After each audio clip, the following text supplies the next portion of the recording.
আল্লাহ বলছেন ওয়া আল্লাফা বাইনা কুলুবিহিম, আল্লাহ তাআলা তাদের অন্তরে সম্প্রীতি এবং ভালোবাসা ঢেলে দিয়েছেন।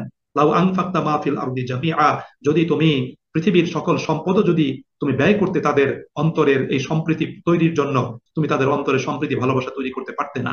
ওয়ালাকিন্না আল্লাহ আল্লাফা বাইনাহুম, বরং আল্লাহ রাব্বুল আলামিনই তাদের অন্তরে এই সম্প্রীতি এবং ভালোবাসার বন্ধন তৈরি করে দিয়েছেন।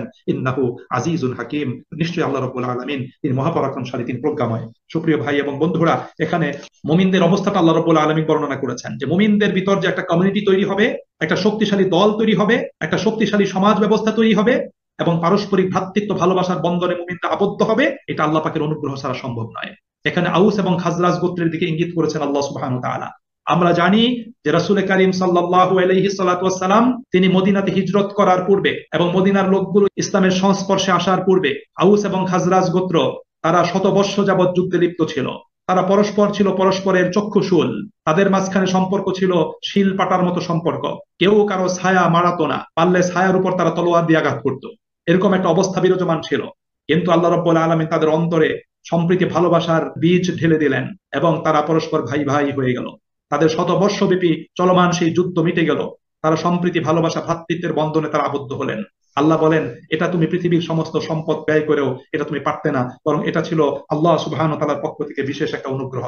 আল্লাহর অনুগ্রহ ছাড়া এরকম একটা জাতি, গোষ্ঠী, দল, বাতিলের বিরুদ্ধে ঐক্য, এটা কখনোই কিন্তু তৈরি হয় না। সুপ্রিয় ভাই এবং বন্ধুরা, আপনি আমাদের দেশের কথা চিন্তা করেন, এই যে লক্ষ কোটি ছাত্র জনতা তারা একত্রিত হয়েছে বাতিলের বিরুদ্ধে, এটা কিভাবে হয়েছে? এটা আল্লাহ পাকের অনুগ্রহে হয়েছে। কারণ এদেশের মানুষের নিঃশ্বাস নেওয়ার মতো পরিবেশ নষ্ট হয়ে গিয়েছিল, মানুষ বুক ভরে নিঃশ্বাস নিতে পারতো না, মানুষ ছিল জুলুম নির্যাতনের জাতাকলে পিষ্ট। এই অবস্থা তৈরি হয়ে গিয়েছিল। দুর্নীতি, অন্যায়, অনাচার সমাজের সর্বত্র এটাকে ছড়িয়ে দেওয়া হয়েছিল। এই জাতিকে পদানত করার জন্য এই জাতির সকল স্বার্থকে জলাঞ্জলি দিয়ে এটা আমাদের পার্শ্ববর্তী প্রতিবেশী রাষ্ট্রের হাতে তুলে দেওয়া হয়েছিল এবং মানুষের হাহাকার, মানুষের আর্তনাদ আল্লাহ পাকের আরশে আজিম পর্যন্ত পৌঁছে গিয়েছিল। মানুষ দুনিয়াতে কোনো প্রতিকার পাচ্ছিল না, কোনো সুবিচার পাচ্ছিল না, কারো কাছে কষ্টের কথা বলার মতো সুযোগ ছিল না, মানুষের মুখ বন্ধ, মুখ দিয়ে কথা বলতে পারছিল না, চোখ দিয়ে দেখতেও পারছিল না, কান দিয়ে শুনতেও পারছিল না, এমন একটা অবস্থা। এই অবস্থাতে মানুষের আর্তনাদ, মানুষের হাহাকার আল্লাহ পাকের আরশে আজিমকে ছুঁয়েছে। আল্লাহ রাব্বুল আলামিন তখন এ জাতির যুবক, তরুণ এবং এদেশের মানুষের অন্তরে আল্লাহ রাব্বুল আলামিন তার সেই অনুগ্রহের বীজ আল্লাহ পাক ঢেলে দিলেন।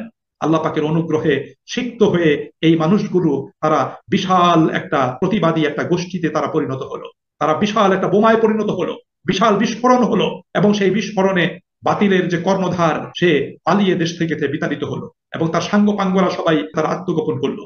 সুপ্রিয় ভাই এবং বন্ধুরা, এটা আল্লাহ পাকের পক্ষ থেকে বিশাল একটা অনুগ্রহ, নিঃসন্দেহে কোনো সন্দেহ নেই।